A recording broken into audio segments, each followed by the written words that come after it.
Hey everyone, Technomentary here with a video for you guys. In today's video, I'm going to show you how to mute your Apple Watch. So let's get started. So when it comes to muting your Apple Watch, first thing is you want to get into the control center. To do that, simply press this button right here, and that'll take you to the control center. Now, when you want to mute it, there's two different main ways to do that. First one, it's going to be using that bell option right here. It's going to put it in silent mode.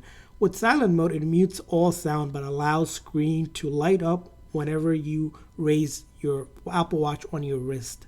But there's also another mode which is known as the theater mode. So if you turn that one on, what that does is it does everything that silent mode does, in addition to preventing the screen from lighting up when you get any notification automatically. So if you really wanted to just completely mute it, you want the theater mode. But if you just simply want to do just silencing the sound, you want to do that bell icon. So those are going to be two different ways to mute your Apple Watch.